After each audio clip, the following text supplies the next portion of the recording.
டெக்னீஷியன்கள் ஒருபோதும் சொல்லாத ரகசிய ரிப்பேர் ட்ரிக்ஸ். முதல்ல நெயில் கிளிப்பரை வச்சு வயரோட இன்சுலேஷனை வெட்டிடுங்க.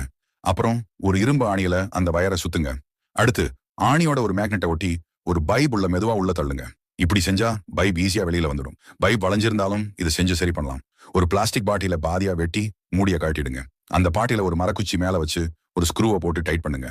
இப்போ சீலிங்ல இருக்கிற பல்பு மாத்துறதுக்கு ஏணி தேட வேண்டிய அவசியம் இருக்காது. ஒரு ரென்ஸ் வச்சு ஸ்க்ரூவை திருகும் போது அது ஈஸியா நழுவும். ஒரு ஆணிய ரென்ஸ் நடுவுல வச்சு டேப் போட்டு ஒட்டிடுங்க.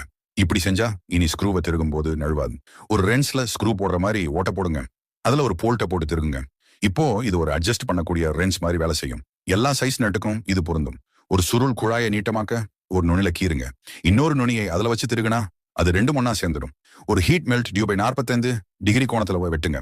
ஒரு கத்தியை அதுல வச்சு தீயால சூடு பண்ணுங்க. டியூபோட 2 நுனியையும் உருக்கி ரெண்டையும் இழுத்து ஒட்டுங்க.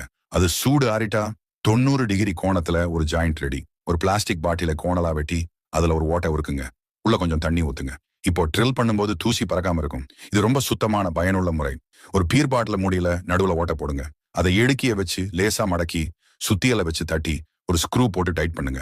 அதை ஒரு ட்ரில் மிஷின்ல மாட்டினா இடுக்கமான இடத்துல இருக்கிற பழுதான பைப்களை வெட்டலாம். இது ரொம்ப பயனுள்ளது. இடுக்கமான இடத்துல ஸ்க்ரூ திருகும் போது ஸ்க்ரூ கீழே விழுந்துடுதா, ஒரு டேப் துண்டை எடுத்து அதுல ஸ்க்ரூவை ஒட்டி அப்புறம் அதை ஸ்க்ரூ டிரைவர்ல ஒட்டிடுங்க. இப்படி செஞ்சா ஸ்க்ரூவை திருகும் போது கீழே விழாது. கதவு ஸ்டாப்பர் உடஞ்சு போச்சா நீங்களே ஒண்ணு செய்யலாம். பாட்டில மூடி உள்ள ஒரு வாஷர் வைங்க. அதுல க்ளூவை ஊத்தி ஒரு ஸ்ப்ரிங் உள்ள வைங்க. இன்னொரு மூடியில வாஷர் போட்டு க்ளூவை ஊத்தி ரெண்டையும் ஒன்னா ஒட்டிடுங்க. அப்புறம் டபுள் சைடு டேப் வச்சு கதவுக்கு பின்னாடி ஒட்டுங்க. இப்போ கதவு ஸ்டாப்பர் ரெடி. உடைந்த பைப் ஃபிட்டிங்ஸ் எடுக்க முடியலையா, அதுல 2 ஸ்க்ரூவை போடுங்க. அப்புறம் ஸ்க்ரூ டிரைவர் வச்சு ரெண்டுக்கும் நடுவுல திருகுங்க. அந்த உடைந்த ஃபிட்டிங் வெளியில வந்துடும். இந்த டிப்ஸ் பிடிச்சிருந்தா லைக் பண்ணி ஃபாலோ பண்ணுங்க.